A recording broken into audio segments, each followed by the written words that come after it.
Queridos irmãos, o que eu tenho no meu coração para compartilhar com vocês é uma palavra que terá como base um versículo em Apocalipse capítulo 3. Apocalipse capítulo 3.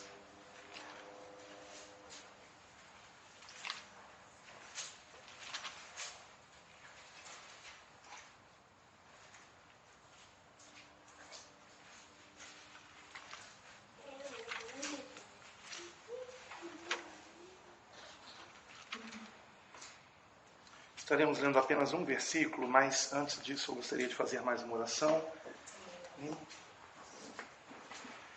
Amado Deus, nosso querido Pai, ó Senhor, obrigado, Pai. Verdadeiramente até aqui o Senhor nos ajudou.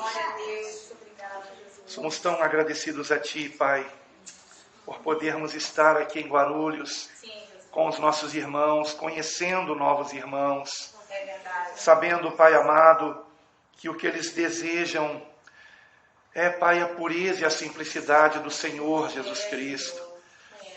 E, Senhor, é isso que nos une, Pai, esse desejo sincero de nós estarmos, ó Pai, Te amando sobre todas as coisas, como resultado, ó Pai, do Teu amor em nós, amando o nosso semelhante também.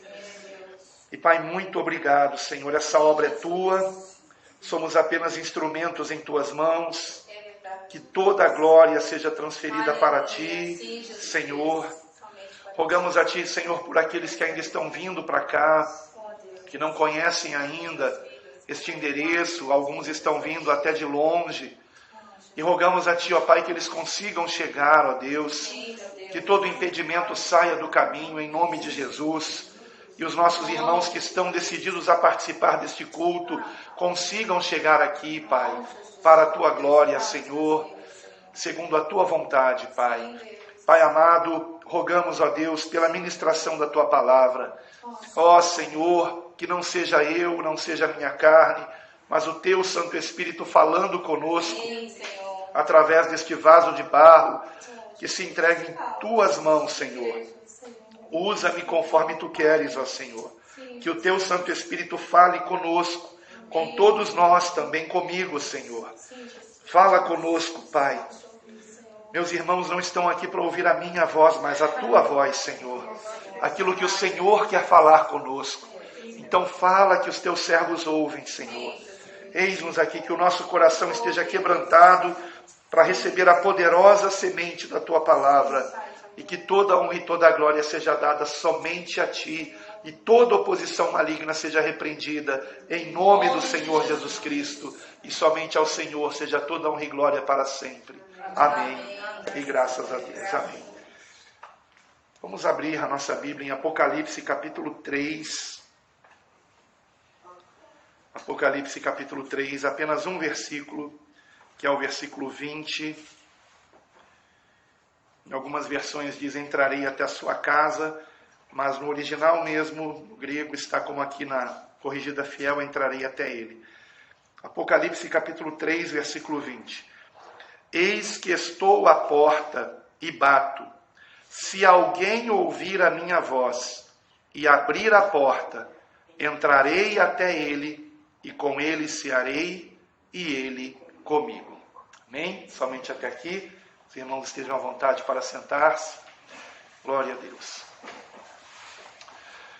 Meus queridos irmãos, como provavelmente todos vocês sabem, o versículo que eu acabei de ler encontra-se em uma das cartas escritas às 7 igrejas no Apocalipse, e precisamente para a 7ª igreja, que é a igreja para a qual não houve nenhum elogio.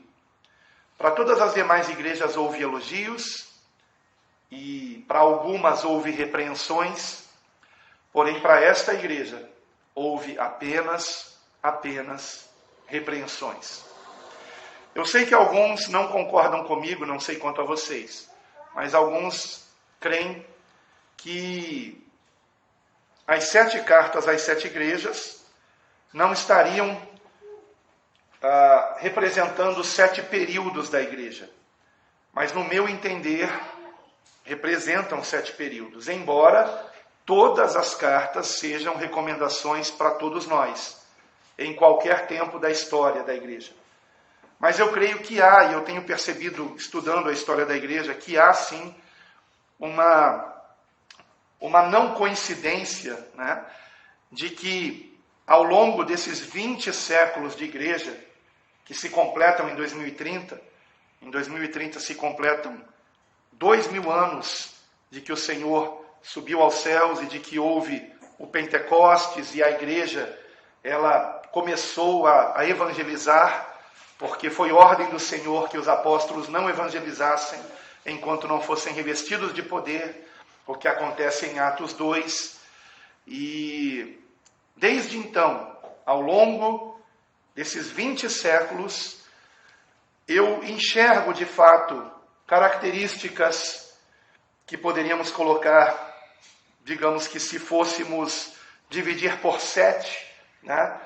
Características de cada igreja ao longo de mais ou menos 300 anos para cada uma, para cada período da igreja. Não tenho dúvida de que nós estamos muito perto do retorno do Senhor. Creio até que será nesta geração, especialmente tendo em vista os últimos acontecimentos, incluindo a própria pandemia. E com isto, eu creio que nós encontramos aqui uma descrição da igreja nos dias atuais. A igreja de Laodiceia era uma igreja que fazia uma avaliação errada de si mesma. Era uma igreja que olhava para si mesmo e dizia que está tudo ótimo, mas está tudo tão bem que a igreja do tempo atual nem se dedica mais à oração como antigamente. E alegrou meu coração chegar aqui e ver vocês de joelhos, porque é este o propósito desse projeto.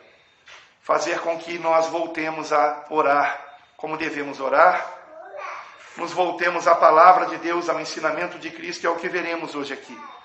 Vejam que no versículo de número 17, a repreensão do Senhor é a seguinte: como dizes, rico sou, e estou enriquecido, e de nada tenho falta, e não sabes que és um desgraçado, e miserável, e pobre, e cego, e nu. Vejam que interessante. Esta igreja tinha uma avaliação errada de si mesma. Dizia a respeito de si mesma: sou uma igreja rica, não preciso de coisa alguma, sou abastada. Esta é a avaliação que a igreja fazia de si mesma. Mas a avaliação que o Senhor fez da igreja foi diferente e foi terrível. E começa com o terrível fato de que aquela igreja não sabia, não conhecia a sua real condição. Não sabes que és. E aí vem a sequência de uma descrição catastrófica. És um desgraçado e miserável e pobre e cego e nu. Irmãos, essa é uma descrição de uma igreja, irmãos. E como, no meu entender, as 7 cartas representam 7 períodos da igreja, e por que eu creio que é uma sequência de períodos da igreja? Por 2 motivos. Primeiramente, porque o livro do Apocalipse começa dizendo acerca de coisas que em breve começariam a ocorrer. Então eu creio que as 7 cartas já são profecias concernentes a períodos da igreja sobre a terra. E também porque, logo no capítulo 4, versículo 1, está escrito: depois destas coisas, ou seja, coisas que haviam acontecido. Depois destas coisas. E no final do versículo 1 diz assim: sobe aqui e mostrar-te-ei as coisas que depois destas devem acontecer. Amados, compartilho com vocês uma interpretação particular minha do Apocalipse, amém? Eu não me lembro de ter compartilhado isso, nem mesmo lá em São Gonçalo. Então prestem muita atenção no que eu vou dizer. E orem a respeito e meditem a respeito. eu creio que, não por acaso, no Apocalipse encontramos sequências de setes. 7 cartas às 7 igrejas, depois 7 selos, depois 7 trombetas, depois 7 trovões, que não é dito o que eles falaram, e depois 7 selos, 7 cálices da ira. Amém? E com isso se consuma a ira de Deus. Então, repetindo, 7 cartas às 7 igrejas, 7 selos, 7 trombetas, 7 trovões que não sabemos o que disseram, e 7 cálices da ira de Deus. Interpretação minha, tá? Posso estar enganado. Mas no meu entender, em cada 7º acontecimento, ocorrem os outros 7. Em cada 7º acontecimento, ocorrem os outros 7. Vocês sabem que um dos meus princípios e princípio do nosso ministério é que a Bíblia explica a própria Bíblia. Qual é a base bíblica que eu encontro para essa interpretação, além do fato que eu preciso, num estudo bíblico, ainda mostrar no próprio Apocalipse, que é uma chave que abre o entendimento disso. Mas também a conhecida passagem no livro de Josué, quando Jericó é cercado pelo povo de Deus, pelo exército de Deus, e o Senhor ordena que eles deem, ao longo de 7 dias, nos 6 primeiros dias, uma volta em cada dia, e no 7º dia, 7 voltas. No meu entender, isso é uma chave para o Apocalipse. É uma chave para o Apocalipse. Então, pensem comigo. Muitas pessoas, inclusive, caem nessa pegadinha. Quantas voltas foram dadas ao redor de Jericó? 7. Não, errado. 13. Foram 6 voltas nos 6 primeiros dias, e no 7º foram 7, totalizando 13 voltas. Né? E então, no 7º dia, 7 voltas. Na 7ª igreja, se abrem os 7 selos. Estão entendendo? Então, interpretação minha. Se os irmãos discordarem, não tem problema. Pode ser até que vocês discordem que cada igreja seja um período da história da igreja. Não tem problema também. Porque, mesmo assim, o conselho da 7ª igreja também nos serve. Amém? Como o conselho da primeira igreja também nos serve. Todos os conselhos das 7 igrejas nos servem. Agora, não é verdade que ao longo da história da igreja nunca houve um tempo na história da igreja em que a oração fosse tão desprezada como agora? Irmãos, nem no tempo de Lutero, antes da Reforma, a oração era tão desprezada como agora. E as pessoas estavam no erro porque não tinham acesso à palavra, irmãos. E agora a situação é muito mais grave do que no século XVI, quando houve a Reforma de Lutero, porque agora o povo tem a palavra. E em N versões diferentes, facilitando a compreensão, com comentários teológicos e uma infinidade de livros que nos ajudam a compreender os textos mais difíceis, irmãos. Então, qual é a desculpa para a igreja estar do jeito que está? Não há desculpa, irmãos. Não há desculpa. E a igreja olha para si mesma se achando o máximo, achando que está no seu melhor momento. Irmãos, nas outras congregações, e ontem eu mencionei de novo isso, a coisa está tão grave que a ideia que as pessoas têm, por exemplo, do livro de Atos, em muitos lugares, e eu ouvi isso numa rádio evangélica, num debate de uma famosa rádio evangélica do Rio de Janeiro, uma psicóloga cristã famosa, só não cito o nome por questão ética, famosa. Ela fala nas rádios, dá entrevistas, se diz cristã. Ouçam o que ela disse e todos concordaram com ela. Ela disse que o livro de Atos seria o jardim de infância da igreja. E que agora é que a igreja estaria na sua pós-graduação. E outro completou. E os apóstolos os apóstolos de Atos teriam muito a aprender com os apóstolos de hoje em dia. Para que não passassem necessidade. Eles não conheciam a teologia da prosperidade. Se aplicassem os princípios da teologia da prosperidade, Pedro, Paulo, João não teriam passado necessidade. Vejam que absurdo. Irmãos. Esse é o estado. Então vejam como se comprova que a igreja atual é exatamente essa, que faz uma avaliação completamente equivocada de si mesma. É bem verdade que muitos ministérios estão ricos, mas ricos de dinheiro. Não ricos do poder de Deus. Não ricos como Pedro e João, que disseram, não temos prata nem ouro, e não tinham mesmo.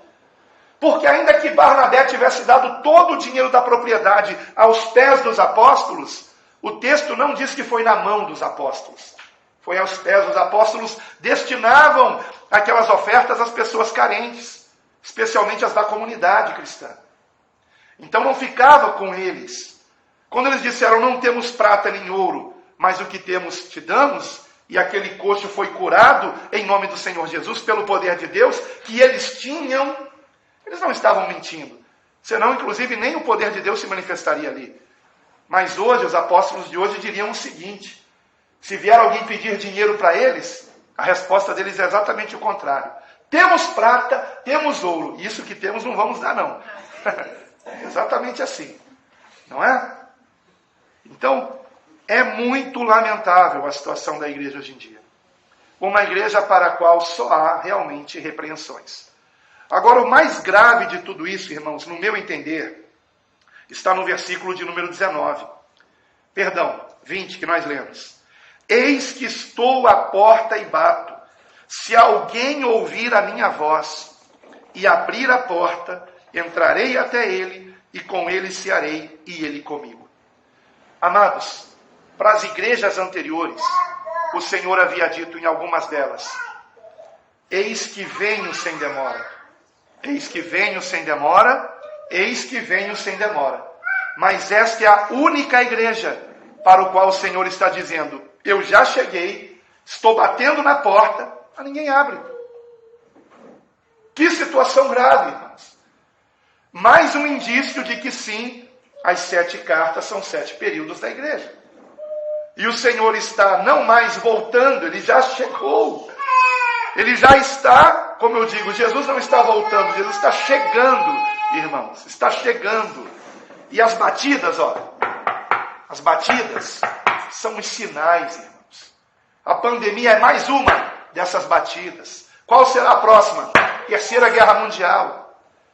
E quantas batidas mais terão que acontecer? Fome, terremotos, tsunamis. Para as pessoas acordarem, se arrependerem de seus pecados e se voltarem para Deus. Porque até nas igrejas, as pessoas não estão realmente arrependidas. Vocês sabem. Irmãos, me deu nojo e ira. Contei isso ontem, se não me engano, em Jabaquara. Contei hoje também lá, onde nós estávamos em São Bernardo. Há 2 dias atrás, num hotel em Mauá, eu fui passar os canais na TV e para ver se tinha algum noticiário. Só tinha, a maioria dos canais, programação evangélica. Era bem tarde da noite, só tinha programação evangélica, a maioria dos canais. E aí, parei em um deles que havia uma famosa bispa, de uma igreja que não faz jus ao nome, Renascer em Cristo. E é preciso dar nomes, porque chegou a um ponto, irmãos, que está bem evidente. E ela mostrando braceletes, anéis, e dizendo, esse é o bracelete, eu não me lembro, você falou mezuzá, o bracelete do mezuzá, e não sei o quê.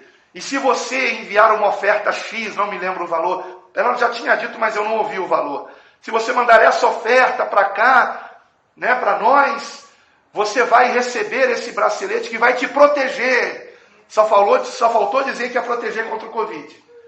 Só faltou dizer isso. Vai te proteger e você será protegido. E o que mais me deixou irado foi ela dizer o nome das pessoas que estavam ligando naquela hora ou mandando mensagens, comprando aquele negócio. Amaldiçoando suas vidas. Aquela mulher me parecia o próprio diabo ali falando, irmãos. Não vejo nenhuma diferença entre o que ela está fazendo e o que muitos espíritas fazem, enganando as pessoas também com falsas promessas. Não vejo diferença alguma, irmãos. Então é uma situação muito grave. Muitas pessoas que ouviram falar de Jesus, ouviram falar de um falso Jesus, não do verdadeiro.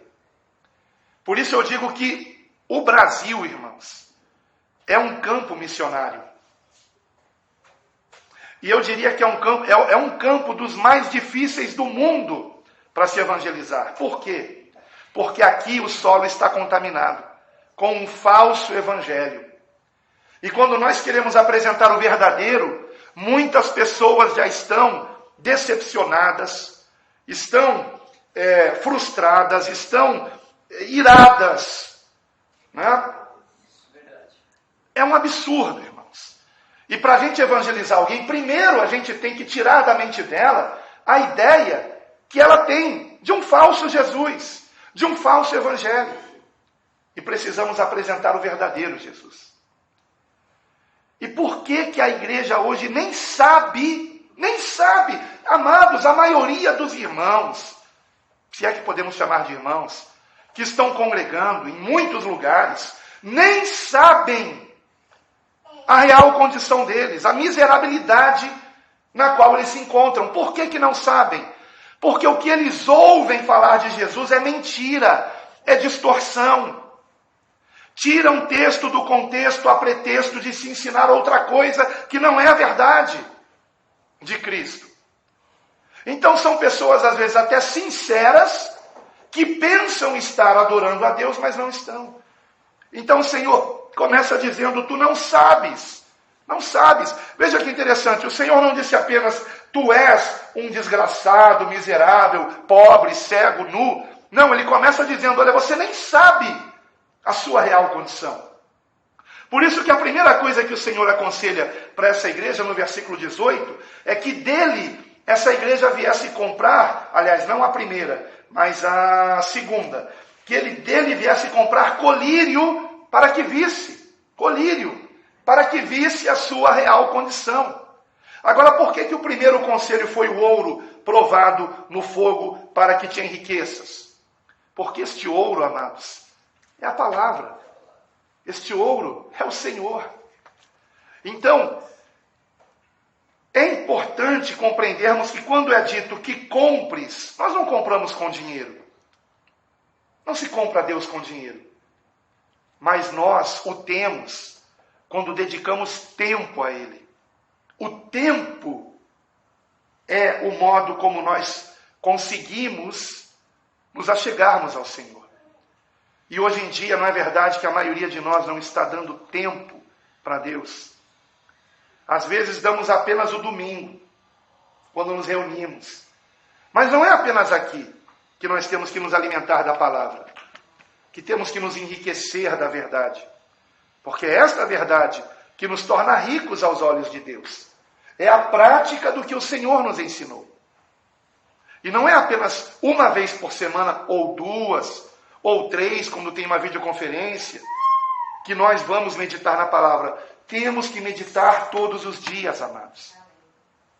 Foi o próprio Senhor Jesus que nos alertou que nestes últimos dias haveriam muitos falsos profetas e muitos falsos mestres e que enganariam a muitos. Muitos. Então não é quantidade, irmãos. Nós não temos que nos iludir com quantidade. Porque, por exemplo, essa bispa do diabo, ali enganando as pessoas, enganando multidões, irmãos. Multidões sendo enganadas. Multidões. E um dia, não sei quanto a vocês, mas um dia eu estive enganado também. Eu também estive. E o despertamento veio com a palavra.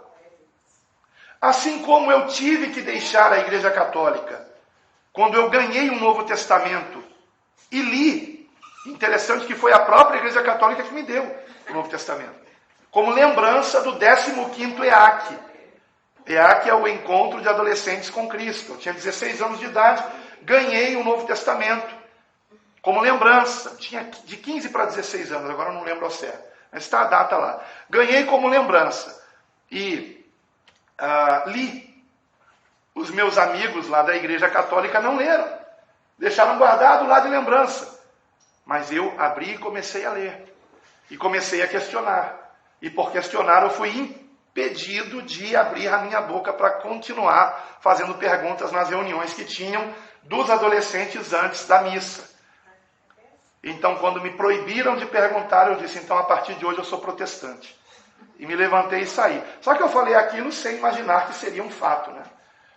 E depois eu vi ao longo dos anos, a própria igreja protestante também se afastar da palavra. É impressionante, irmãos. Há 50 anos atrás, a igreja cristã no Brasil era uma igreja que orava, irmãos. Que se dedicava à oração, irmãos. Mas não é mais assim.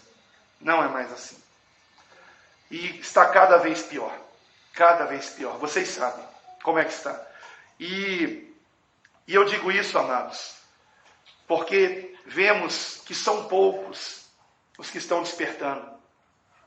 E é muito importante que vocês aqui nessa congregação que se formou há tão poucos dias, não é? Poucas semanas. É importante que vocês não tenham expectativa de número, tá? Eu não tenho. Se houver um número maior, glória a Deus por isso. Mas se não houver, glória a Deus pelos que estão congregando. Porque, infelizmente, muitos não estão interessados na verdade, amados. E é por isso que o Senhor diz, se alguém ouvir a minha voz... Irmãos, isso não é assustador? Versículo 20. Se alguém ouvir a minha voz, significa o quê? Ninguém está ouvindo. Ninguém quer dar ouvidos a Cristo. Ninguém quer dar ouvidos ao Senhor. Se fala do nome de Jesus o tempo todo nas igrejas. Nome de Jesus para cá, nome de Jesus para lá. Mas eu penso que são estes que ouvirão do Senhor. Nunca vos conheci. Mas eles vão dizer, em teu nome expulsamos demônios, em teu nome profetizamos, em teu nome fizemos milagres. Mas não tinham intimidade com o Senhor. Não tinham compromisso com o Senhor. Não queriam obedecer o Senhor. E por isso não tem parte com Ele. Mas se alguém ouvir a minha voz, e aí ele prossegue, e abrir a porta, entrarei até Ele. Eu sei que em muitas versões, na maioria está escrito entrarei até a sua casa. Mas se vocês pesquisarem, vocês vão descobrir que no grego original está exatamente como aqui na CF foi traduzido. Entrarei até Ele, e com Ele cearei, e Ele comigo. Intimidade, irmãos. Cristo em nós. Não apenas na nossa casa. Cristo em nós. Como Paulo dizia, Cristo em mim, Cristo em nós, a esperança da glória. Aleluia. Vejam que por 3 vezes é enfatizado o pronome Ele. Entrarei até Ele, e com Ele cearei, e Ele comigo. Por que essa ênfase? Por que essa ênfase? Mostrando que a salvação é individual. Individual. Individual. E mais do que nunca isso é uma realidade. No mesmo local, muitas pessoas reunidas ali, a maioria não estão com a motivação correta. Não estão buscando a Deus para serem uma bênção nas mãos de Deus, transformados pela sua palavra, mas estão buscando a Deus para serem abençoados com bênçãos materiais. Essa é a verdade. E são poucos que querem realmente Cristo, que querem a palavra, que querem ser transformados por essa palavra. E foi isso que o Senhor colocou no meu coração para compartilhar com vocês. Eu gostaria de encerrar com a leitura de Efésios. Efésios capítulo 4, que foi o texto que eu li hoje pela manhã na igreja do ABC. A IBC do ABC, como eles dizem. Efésios capítulo 4. Vejam que interessante. Aqui em Efésios 4, Paulo no versículo 21 vai falar a respeito de Cristo. Se é que o tendes ouvido. Efésios 4, 21. Ou seja, se é que vocês têm ouvido a Cristo. e nele fostes ensinados, como está a verdade em quem? Em Jesus. Aleluia. Ele não disse como está a verdade em mim. Então a verdade não está em um apóstolo, a verdade não está em uma denominação, a verdade está em Cristo. A verdade não está também numa profetisa Ellen White, ou numa torre de vigia dos Testemunhos de Jeová. A verdade está em Cristo, irmãos. Em Cristo está a verdade. E aqui é muito importante nós percebermos a conexão entre esse versículo 21 e Apocalipse 3:20. Se alguém ouvir a minha voz, e não é exatamente disso que Paulo está falando. Paulo está escrevendo aos Efésios e está dizendo que se nós ouvirmos a Cristo, o que vai acontecer conosco? Seremos transformados, irmãos. Se lermos o contexto aqui, nós vamos entender que ouvir a Cristo é ser transformado por Ele. Transformado. Nos despirmos do velho homem e nos revestirmos de Cristo, sendo semelhantes a Ele. Vamos prosseguir a leitura? Versículo 22. Então, para um melhor entendimento, vamos ler o 21 novamente. Se é que o tendes ouvido e nele fostes ensinados, como está a verdade em Jesus, e agora ele vai explicar que verdade é esta. Que, quanto ao trato passado, vos despojeis do velho homem, que se corrompe pelas concupiscências do engano, e vos renoveis no espírito da vossa mente, e vos revistais do novo homem, que segundo Deus é criado em verdadeira justiça e santidade. Amados, vamos dar uma pausa aqui. Eu tive que sublinhar no versículo 24, justiça e santidade. Por quê? Porque este é o resultado do entendimento da graça de Deus.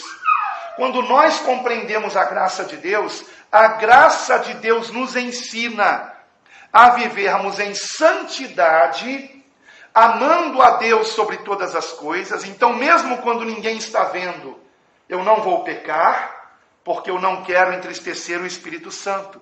Porque eu amo a Deus sobre todas as coisas. Isso é santidade. Mas também justiça. Irmãos, o que é justiça?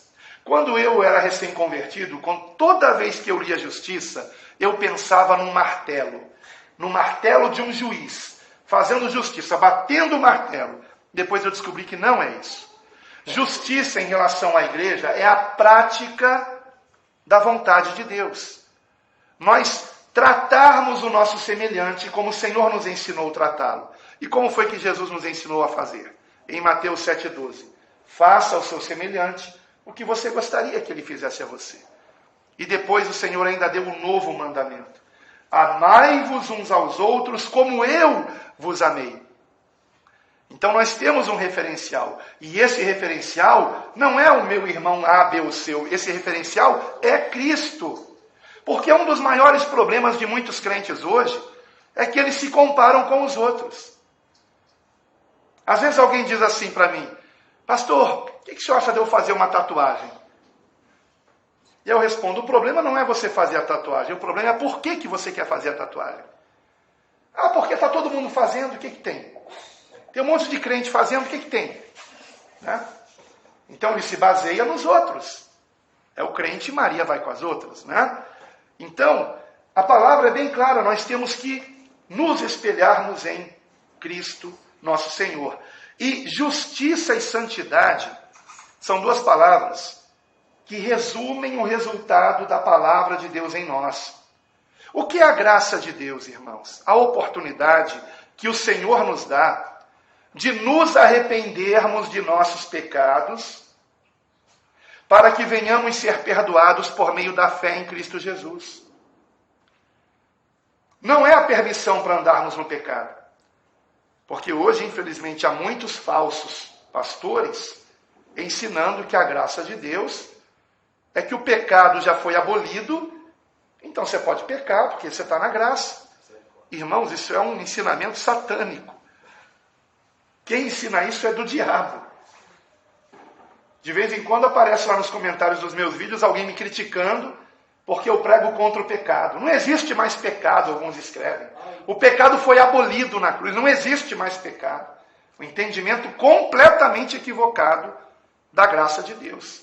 A graça é a oportunidade, é a porta aberta para a salvação de nós todos, de todo mundo, de todo aquele que crê em Jesus. É uma oportunidade imperdível e muitos estão desperdiçando. A maioria está perdendo, porque não entende que está perdido. As pessoas não entendem a sua real condição.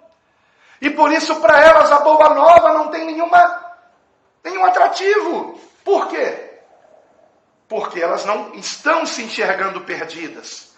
Então, primeiro precisamos mostrar, você está perdido se você não se converter a Cristo. Jesus é o caminho, não é um caminho. É o caminho, a verdade e a vida. E ninguém vai ao Pai senão por Ele, por Jesus. Foi Ele mesmo quem disse isso.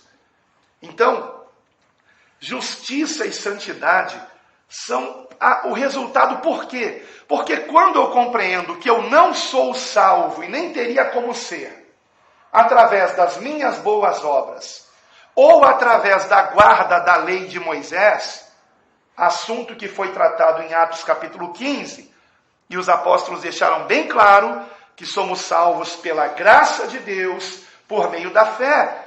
E aqui mesmo, em Efésios, no capítulo 2, versículo 8, Paulo dirá, Efésios 2:8, porque pela graça sois salvos por meio da fé, e isto não vem de vós, é dom de Deus, não vem das obras, para que ninguém se glorie. E ele completa, porque somos feitura sua, criados em Cristo Jesus, para as boas obras, as quais Deus preparou para que andássemos nelas.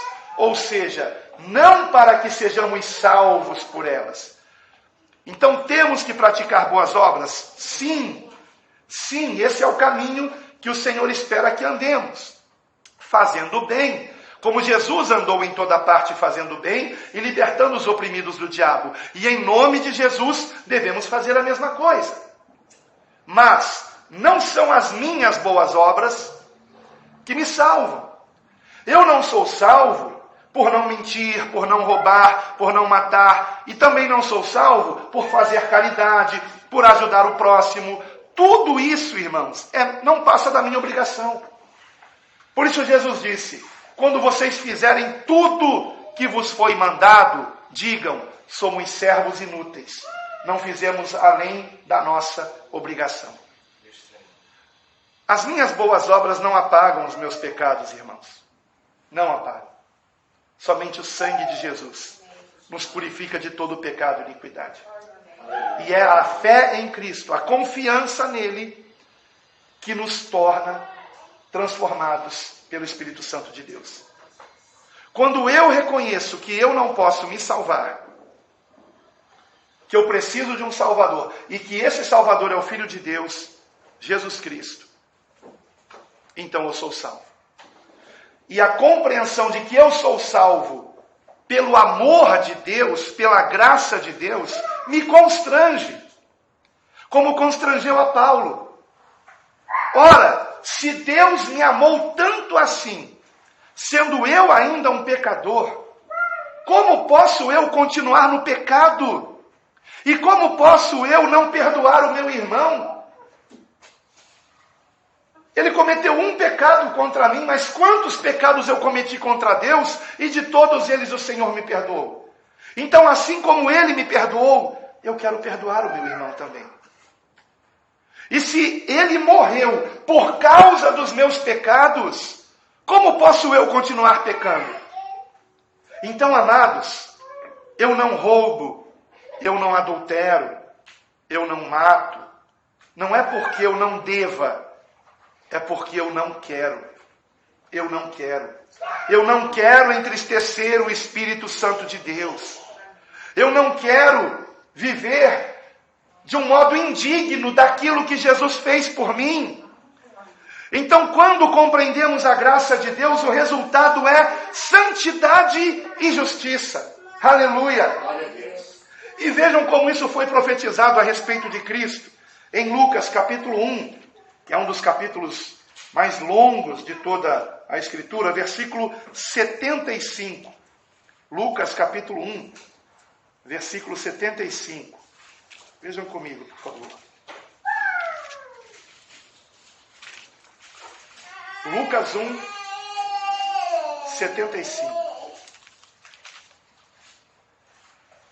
Nós temos aqui o cântico de Zacarias, que cheio do Espírito Santo, quando ele voltou a falar, porque ele havia ficado mudo por ter duvidado que poderia a sua esposa dar à luz um filho com avançada idade. E então ele, depois que nasce João Batista, seu pai Zacarias, cheio do Espírito Santo, ele diz o seguinte, a respeito de quando Cristo viesse, versículos 74 e 75, de conceder-nos que, libertos da mão de nossos inimigos, o serviríamos sem temor, em santidade e justiça perante Ele, todos os dias da nossa vida. Aleluia! Por que ele diz aqui sem temor? Porque, como disse João na sua primeira epístola, o amor lança fora todo medo. Eu não obedeço a Deus por medo dele me condenar ao inferno. Eu obedeço a Deus porque eu o amo. Porque eu o amo. E esta é a verdade em Cristo Jesus, amados. Este é o Evangelho, irmãos. O poder de Deus que nos transforma numa nova criatura, que nos muda. E é disso que está falando Paulo aos Efésios no capítulo 4. E então ele vai prosseguir dizendo no versículo 25. Mas agora, irmãos, como eu fiz hoje pela manhã, uma vez que nós estamos entendendo isso, uma vez que nós estamos entendendo que todo esse pano de fundo já foi mostrado, e que nós agora entendemos qual é a verdade em Jesus, não é viver pelo ter, mas é viver para ser uma nova criatura. Quando nós entendemos isso, amados, então fica muito mais fácil compreendermos textos como este. Não sou eu que vou me mudar, mas através da oração, a palavra de Deus em mim implantada me transforma. A oração é como o regar de uma semente, irmãos. A semente é a palavra, foi implantada em nós. E na medida que eu oro, esta semente ela vai crescendo em mim e vai gerando fruto. Eu não tenho que orar para pedir coisas materiais a Deus. Eu tenho que orar para buscar o reino de Deus na minha vida e a sua justiça. Entendeu agora o que é justiça, né? Não é o bater do martelo do juiz. A justiça é nós andarmos no caminho que devemos andar. Então, quando eu busco, através da oração, que eu, por exemplo, consiga perdoar alguém de quem eu estou guardando mágoa, ressentimento, esta é a vontade de Deus. Que eu ore desta maneira. E quando eu oro segundo a vontade de Deus, a palavra de Deus diz na primeira epístola de João, que Ele nos ouve. E Ele nos atende. Só que o problema é que a maioria dos crentes hoje não oram buscando transformação pessoal, interior. Oram buscando coisas externas. Quando se nós buscarmos o principal, que é sermos transformados, aquilo que necessitarmos, irmãos, virá em acréscimo. Em acréscimo, irmãos. Eu não preciso me preocupar com o que comer, com o que vestir, onde morar, porque o Senhor cuidará disso. Porque a minha preocupação são os meus pecados. Eu pedir que o Senhor me mostre onde é que eu ainda estou errando, para que o seu Espírito Santo venha me transformar. Isto acontece quando nos humilhamos e confessamos que pecamos. E é tão importante a confissão a Deus, irmãos. Porque é diferente de você apenas dizer, Senhor, perdoa meus pecados. Mas quando nós falamos aquilo que nós fizemos, é até difícil de se dizer o que fizemos, porque a gente sente vergonha. E é isso que o Senhor espera de nós. Que não sejamos orgulhosos, que não sejamos soberbos, mas que nos humilhemos na presença do Senhor. Como o próprio Senhor Jesus disse, aquele que se humilhar será exaltado. Mas aquele que se exaltar, esse será humilhado. Então, amados, quando vemos aqui no capítulo 4, o que Paulo escreveu, compreendemos a importância de conhecer a palavra para que por ela sejamos transformados.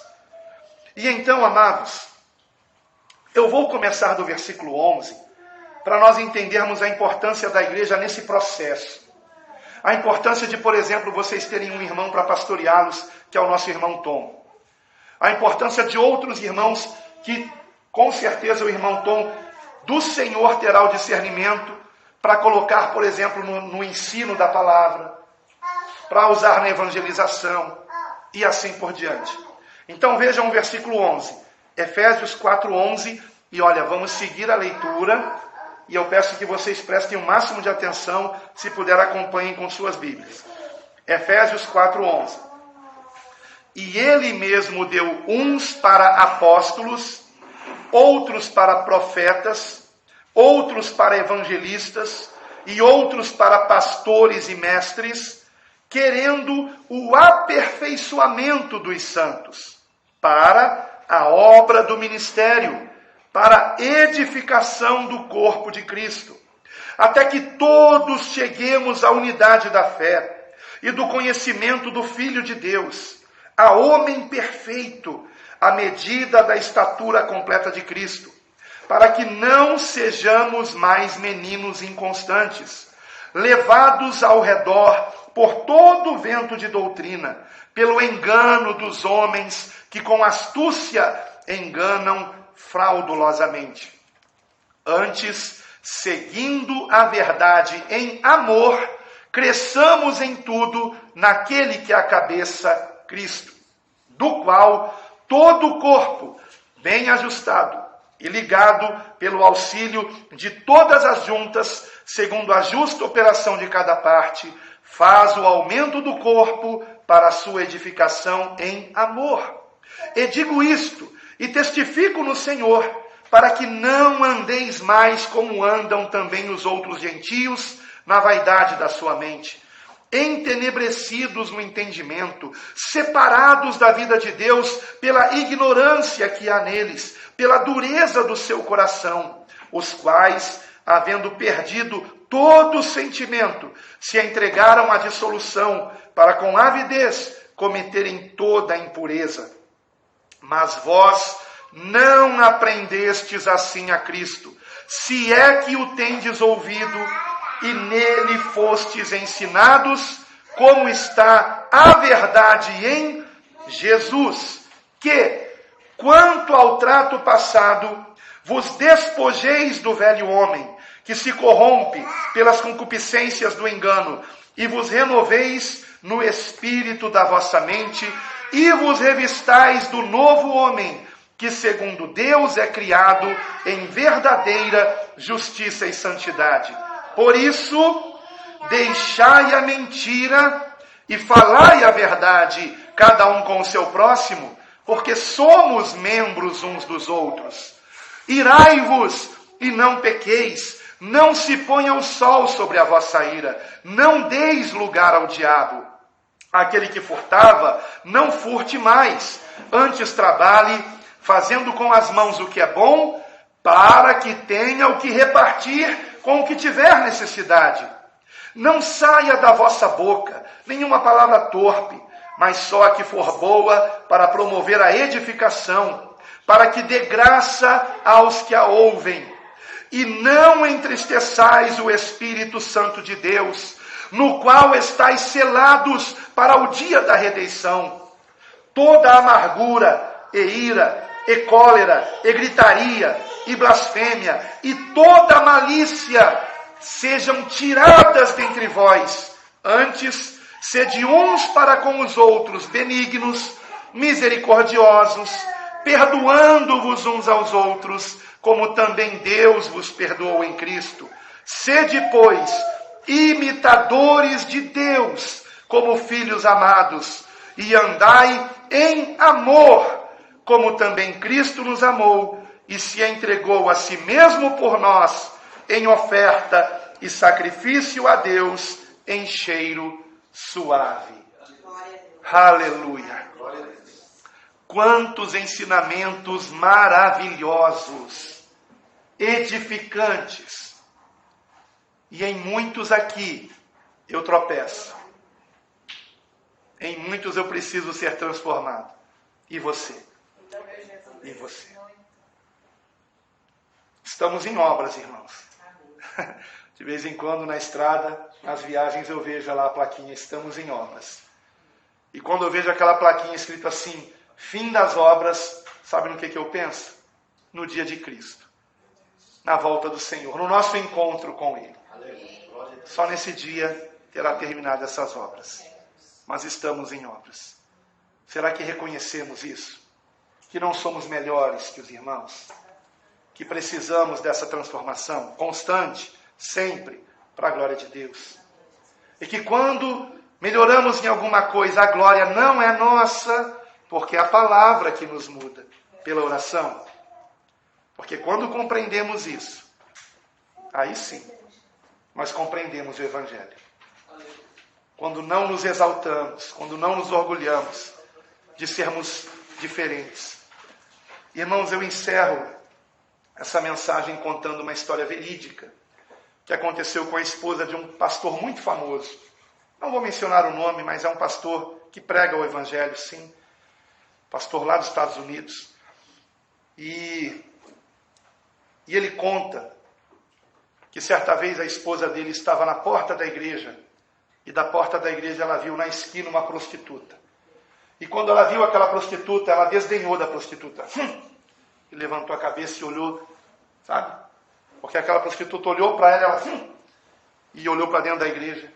E o Espírito Santo falou com ela, você não é melhor que essa prostituta. E aquilo veio como uma espada no coração dela. Você não é melhor que essa prostituta. E aquela voz que veio ao seu coração ficou se repetindo.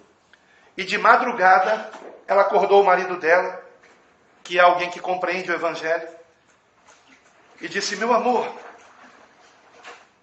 você acha que eu não sou salva? E sabiamente o marido dela olhou para ela e disse, resolva isso agora com Deus. Vá orar, ore. E o Senhor vai falar no seu coração. E ela fez isso. Foi para um outro aposento, se ajoelhou, e o Espírito Santo começou a mostrar tantos erros que ela cometia. E ela estava apontando erros carnais naquela prostituta, sendo que ela tinha os piores, os espirituais. Porque a prostituição, todos veem. Mas e a inveja? E o orgulho? E a ganância? Os desejos secretos e sujos do coração. E ali ela chorou e se arrependeu. E depois, no culto do domingo seguinte, ela pediu para dar esse testemunho. E ela disse, vocês aqui nessa igreja me tinham e me têm ainda em um grande conceito. Em um grande conceito. Talvez apenas porque eu seja a esposa do pastor. Mas eu quero contar para vocês uma coisa. Eu não era convertida até o domingo passado. E sabe o que aconteceu, irmãos, quando ela contou isso? Quando ela se sentou, as irmãs que estavam sentadas perto dela se levantaram, porque não queriam sentar perto dela, porque ficaram ofendidas com o que ela havia dito. Muito triste, muito lamentável. Eu posso dizer o nome do pastor porque esse testemunho está no YouTube, contado por ele mesmo, Paul Washer. Estou falando da esposa de Paul Washer, que é o diretor de uma das missões mais lindas que prega o Evangelho no mundo.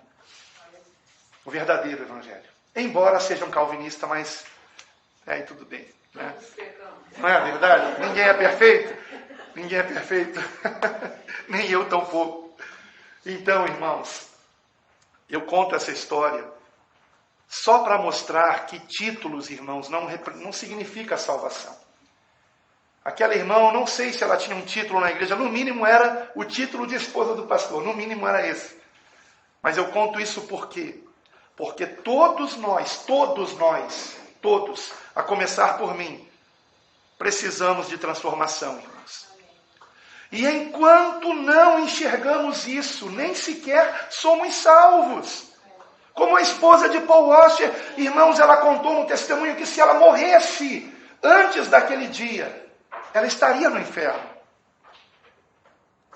Porque apesar de todos aqueles anos numa igreja, ela nunca havia abandonado o orgulho, a soberba. E eu mesmo, irmãos, quantos anos eu estive apenas sendo um religioso hipócrita, até que finalmente conheci a verdade em Jesus. Conheci a verdade em Jesus, pela palavra.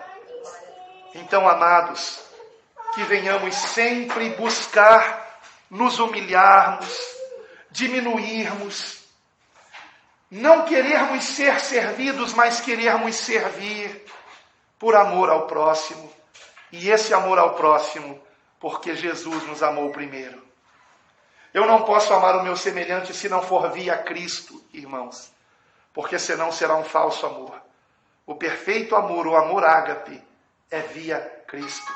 Eu te amo porque o Senhor me amou primeiro e porque o Senhor ama você do jeito que você é. E chama você para se arrepender dos seus pecados e ser transformado por Ele, para a glória de Deus. E somente a Deus toda a glória. Quero convidar você a orar comigo. Amém? E se você puder, porque muitos estavam de joelhos quando eu aqui cheguei, se você puder, esteja se colocando também mais uma vez de joelhos junto comigo. Aleluia. Isso é o mais importante, irmãos. Compreendermos isso, irmãos. Do que se trata nós estarmos congregando.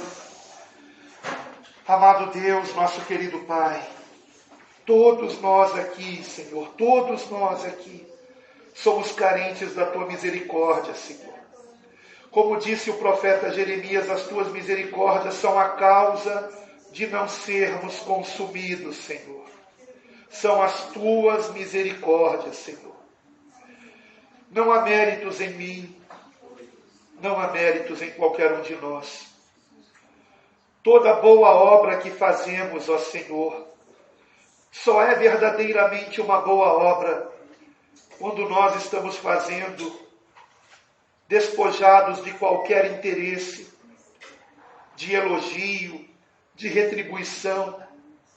E quando nós fazemos uma boa obra desta forma, isto não foi resultado do nosso esforço carnal, mas é obra do Teu Espírito Santo em nós. Ó Senhor, aqui estamos, ó Pai, ajoelhados, te rogando, Senhor, perdão, perdoa-nos, ó Senhor. Lendo esse texto em Efésios, eu fui confrontado aqui, Pai. Fui confrontado aqui, Senhor, com pecados que preciso, ó Senhor, abandonar. Práticas, ó Pai, que quando não vigio eu ainda cometo, como a gritaria, por exemplo. A Tua palavra diz, abandonai toda a gritaria, e às vezes eu levanto a minha voz. E Senhor, eu creio que Jesus, em todas as suas pregações, Ele nunca levantou a sua voz. E quantas vezes eu pregando, eu levanto a minha voz.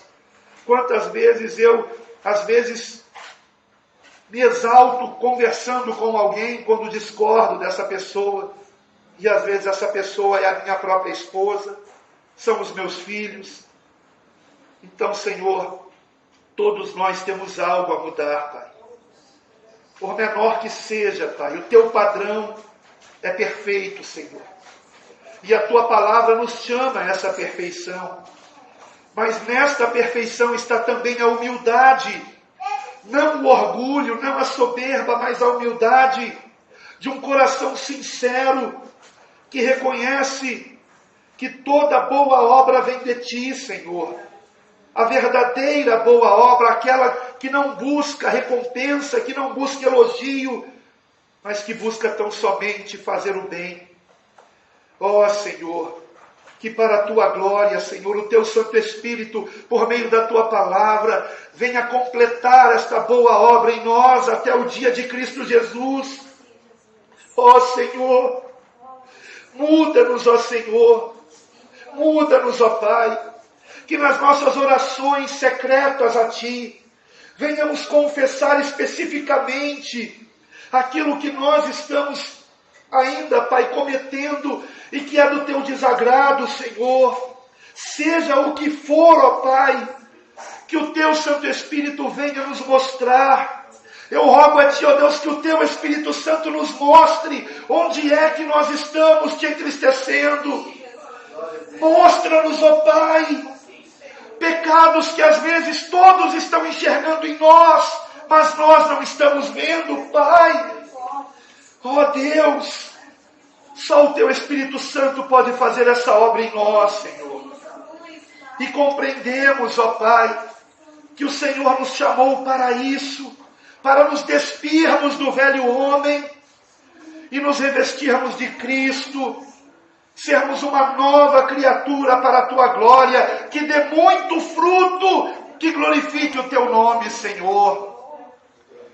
Ó Senhor, e se quiseres nos dar algum dom, que assim seja para a Tua glória, mas que não venhamos nos iludir com os dons, que não venhamos pensar que os dons representam salvação e mérito, porque muitos dirão que tinham o dom de profetizar e de fazer milagres, e no entanto, o Senhor dirá a eles: apartai-vos de mim, nunca vos conheci.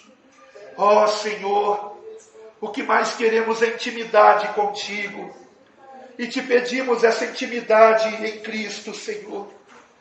O único mediador que há entre nós, ó Pai, Teu Filho amado, a quem nós também amamos e queremos amar cada vez mais. Que o nosso amor por Ti venha crescer cada vez mais para a Tua glória, Senhor. E que não venhamos nos achar melhores do que ninguém.